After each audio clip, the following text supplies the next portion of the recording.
நாடாளுமன்ற குளிர்கால கூட்டத்தொடர் துவங்கி நடைபெற்றுக் கொண்டிருக்கிறது. நேரலை காட்சிகளாக பார்க்கலாம். जीवन यात्रा को आगे बढ़ाते हुए आज जिस स्थान पर पहुंचे हैं वो देश के कई लोगों के लिए अपने आप में एक प्रेरणा का कारण है। इस उच्च सदन में इस गरिमामय आसन को आप सुशोभित कर रहे हैं और मैं कहूंगा कि किठाना के लाल उनकी जो उपलब्धियां लोग देश देख रहा है तो देश की खुशी का ठिकाना नहीं है।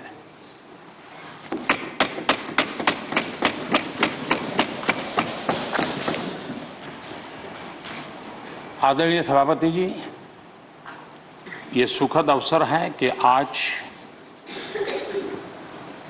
आर्म फोर्सेस फ्लैग डे भी है।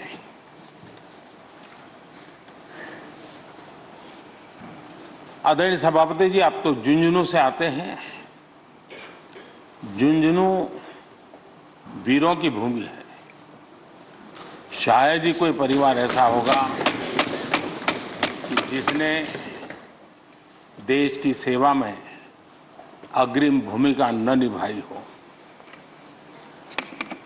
और ये भी सोने में सुहागा है कि आप स्वयं भी सैनिक स्कूल के विद्यार्थी रहे हैं। तो किसान के पुत्र और सैनिक स्कूल के विद्यार्थी के रूप में मैं देखता हूं कि आप में किसान और जवान दोनों समाहित हैं।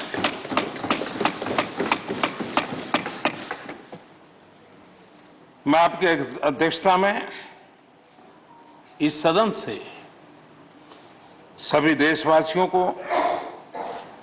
आर्म फोर्सेस फ्लैग डे की भी शुभकामनाएं देता हूं। मैं इस सदन के सभी आदरणीय सदस्यों की तरफ से देश के आर्म फोर्सेस को सैल्यूट करता हूं।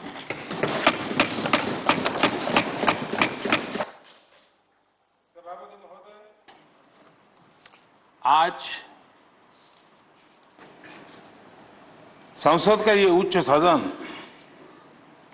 एक ऐसे समय में आपका स्वागत कर रहा है जब देश दो महत्वपूर्ण अवसरों का साक्षी बना है।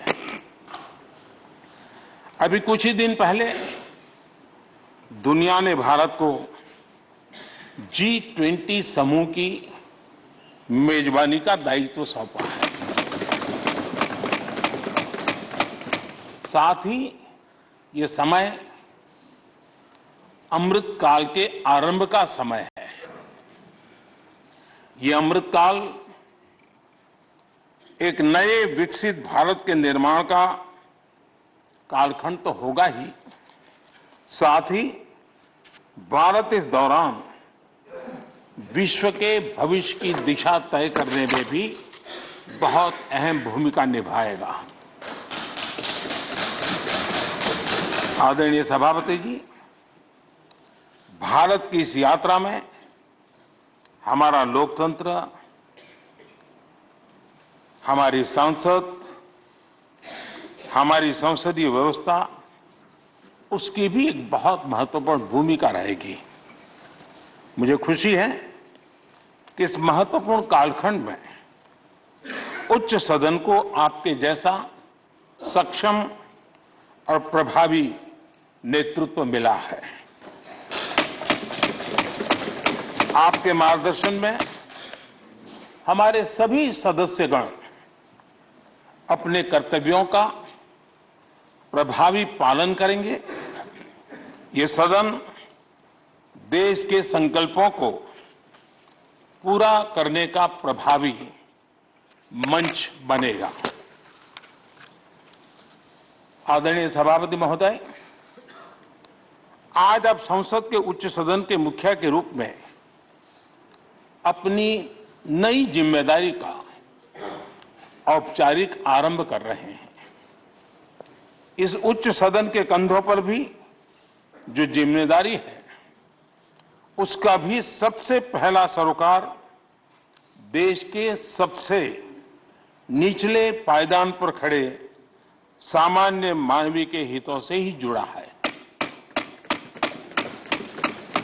इस कालखंड में देश अपने इस दायित्व को समझ रहा है और उसका पूरा जिम्मेदारी से पालन कर रहा है।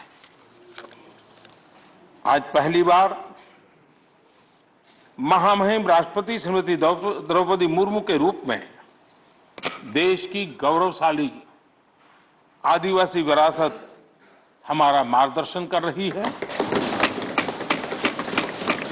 इसके पहले भी श्री रामनाथ कोविंद जी ऐसे ही वंचित समाज से निकलकर देश के सर्वोच्च पद पर पहुंचे थे और अब एक किसान के बेटे के रूप में आप भी करोड़ों देशवासियों की, गांव, गरीब और किसान की ऊर्जा का प्रतिनिधित्व कर रहे हैं। आदरणीय सभापति जी, आपका जीवन इस बात का प्रमाण है कि सिद्धि सिर्फ साधनों से ही नहीं, साधना से मिलती है।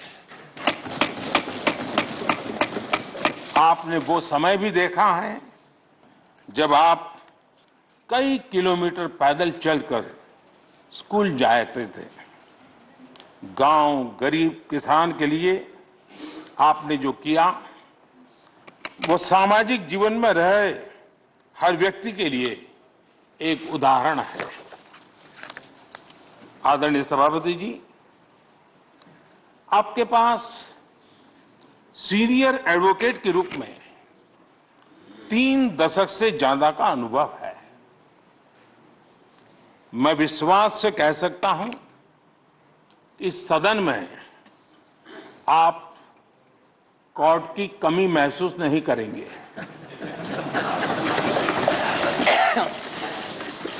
क्योंकि राज्यसभा में बहुत बड़ी मात्रा में वो लोग ज्यादा हैं जो आपको सुप्रीम कोर्ट में मिला करते थे और इसलिए वो मूड और मिजाज भी आपको यहां पर जरूर अदालत की याद दिलाता रहेगा।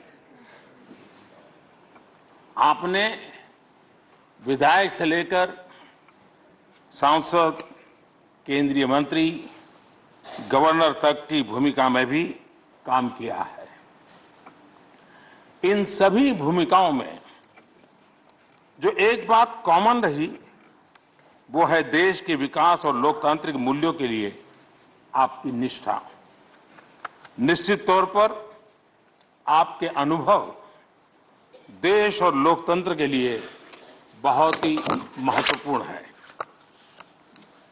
आदरणीय सभापति जी, आप राजनीति में रहकर भी दलगत सीमाओं से ऊपर उठकर सबको साथ जोड़कर काम करते रहे हैं। उपराष्ट्रपति के चुनाव में भी आपके लिए सबका वो अपनापन हमने स्पष्ट रूप से देखा। मतदान के 75% वोट प्राप्त करके जीत हासिल करना अपने आप में अहम रहा है। आदरणीय सभापति जी,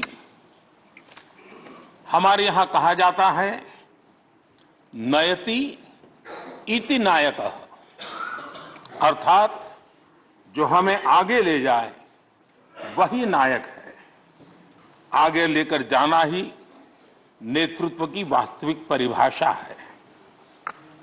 राज्यसभा के संदर्भ में ये बात और महत्वपूर्ण हो जाती है क्योंकि इस सदन पर लोकतांत्रिक निर्णयों को और भी रिफाइंड तरीके से आगे बढ़ाने की जिम्मेदारी है।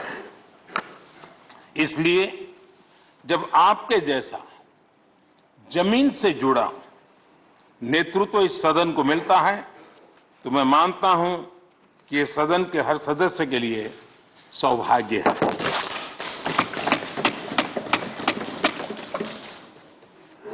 आदरणीय सभापति जी, राज्यसभा देश की महान लोकतांत्रिक विरासत की एक संवाहक भी रही है और उसकी शक्ति भी रही है। हमारे कई प्रधानमंत्री ऐसे हुए जिन्होंने कभी न कभी राज्यसभा सदस्य के रूप में कार्य किया। अनेक उत्कृष्ट नेताओं की संसदीय यात्रा राज्यसभा से शुरू हुई थी। इसलिए इस सदन की गरिमा को बनाए रखने और आगे बढ़ाने के लिए एक मजबूत जिम्मेदारी हम सभी के ऊपर है।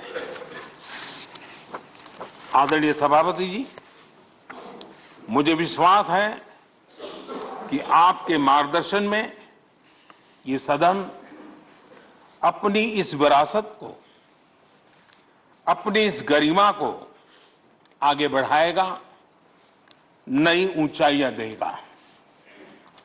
सदन की गंभीर चर्चाएं, लोकतांत्रिक विमर्श लोकतंत्र की जननी के रूप में हमारे गौरव को और अधिक ताकत देंगे। आदरणीय सभापति महोदय जी, पिछले सत्र तक हमारे पूर्व उपराष्ट्रपति जी और पूर्व सभापति जी इस सदन का मार्गदर्शन करते थे और उनकी शब्द रचनाएं, उनकी तुकबंदी सदन को हमेशा प्रसन्न रखती थी। ठहाके लेने के लिए बड़ा अवसर मिलता था। मुझे विश्वास है कि आपका जो हाजिर जवाबी स्वभाव है वो उस कमी को कभी खलने नहीं देगा और आप सदन को वो लाभ भी देते रहेंगे। इसी के साथ मैं पूरे सदन की तरफ से, देश की तरफ से, मेरी तरफ से आपको बहुत बहुत शुभकामनाएं देता हूं। धन्यवाद।